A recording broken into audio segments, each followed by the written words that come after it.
Welcome to our latest exploit in Layouts of a Lifetime. And I'm in the company of a dear old friend. I think I can say that, can't I? Don't tell everybody, Tony. Dave Shakespeare, very famous in many ways, particularly over his layout, Tetley Mills. Now, I better put the rider on this. This might be the last time we actually see Tetley Mills. We won't go into this great detail, but you're considering building a successor. I'm hoping so. Right. I mean, that sounds a little bit of a contradiction when the viewers see the layout.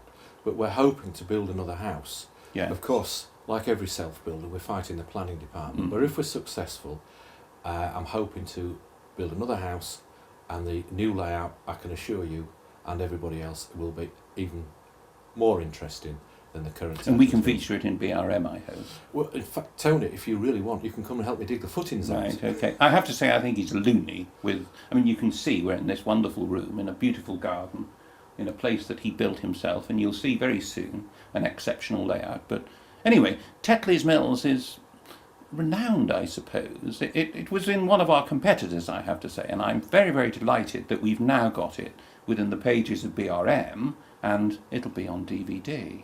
So it's been going a while, hasn't it? Yes, the first Tetley Mills was finished in September 1997, and in fact it came out in the magazine on the day, which was quite a life-changing day, on the 20th of September, when Julie and I had a very serious motorbike accident.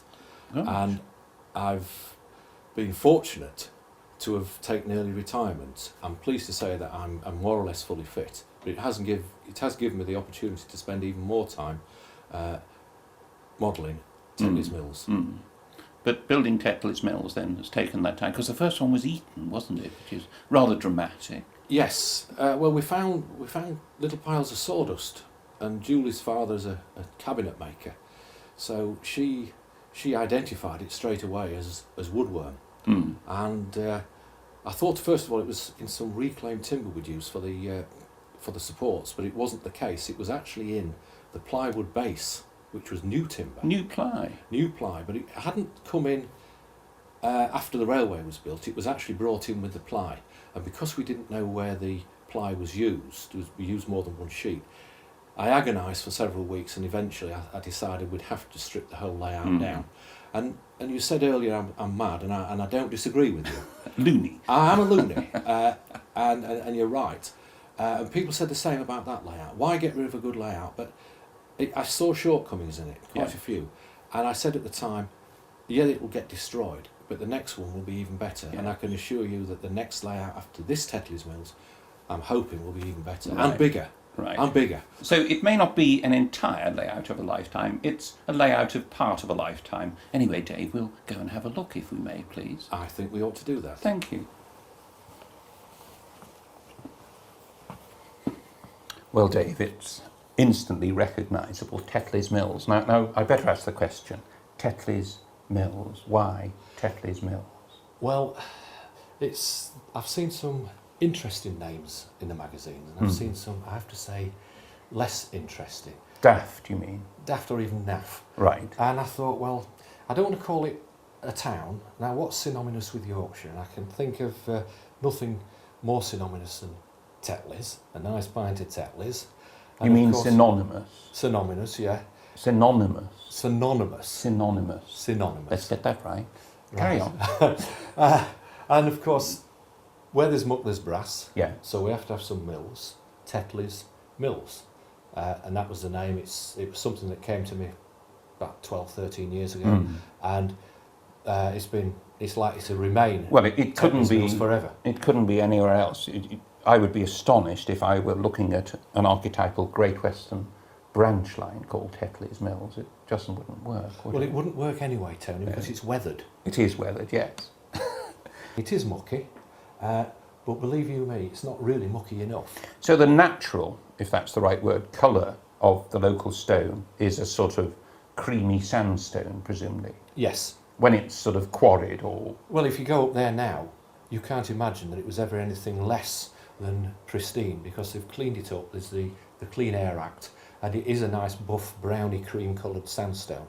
But in the steam period, that I operated, 1958 to about 62, 63, it was this colour.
Standing in front of what I suppose most people think of as the archetypal Tetley Mills view, and you'll see on the stills where I've tried to capture on stills the essence of this. Now, this is so typical, isn't it, of a mucky canal and black bridges and viaducts and what have you. Now, earlier we saw the terminus of Tetley Mills, or we stood by it, and we'll certainly see it again. And this is the line that serves the terminus, and this is on a stone viaduct. Yes. And the line, which is the through line, is on a steel viaduct, a steel bridge. Yes. That then is the chronology, that was added later.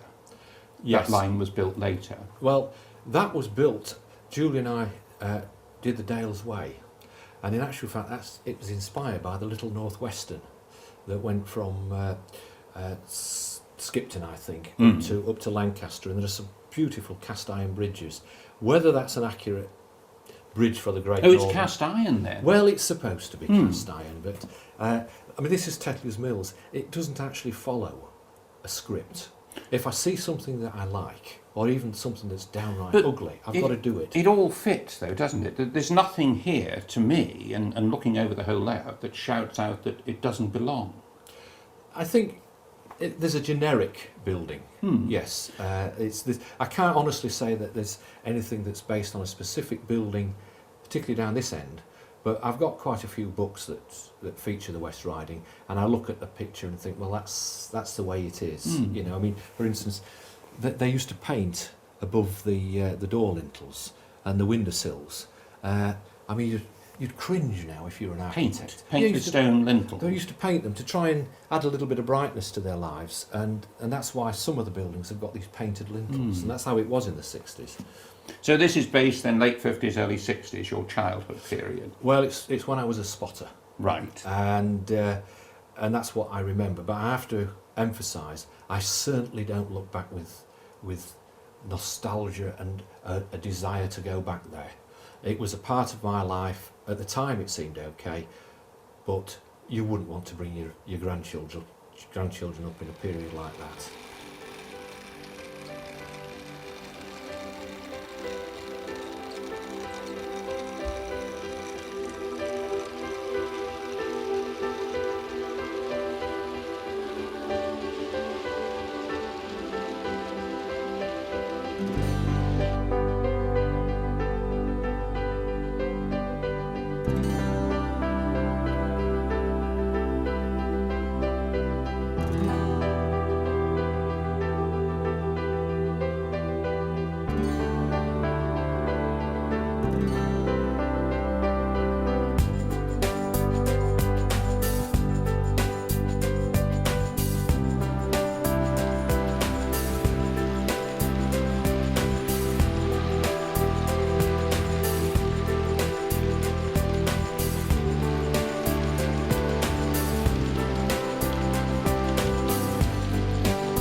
here we've got Tetley Mills in front of us, the main, well, not quite the main street, but you've got one or two quite imposing buildings here, more so than the cottages.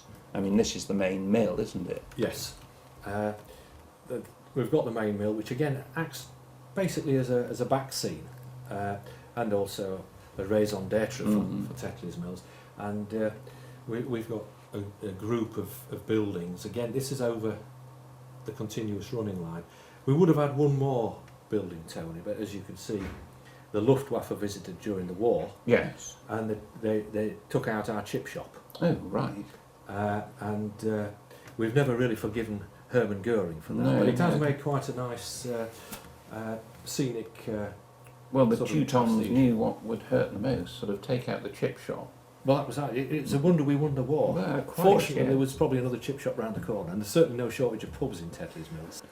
Dave, this has been marvellous. I've seen this layout, I'm sure you know, on many occasions, and it's been my privilege to photograph it, not just for BRM, but also for rival magazines when I was an independent. But you really have captured it. So I hope the viewers of this DVD have enjoyed it as much as we've enjoyed making it, and your company. So I think your delightful wife Julie might have some goodies for us. So should we proceed there then? Absolutely. Thank you ever so much, my friend. It's a pleasure to have you. Yeah.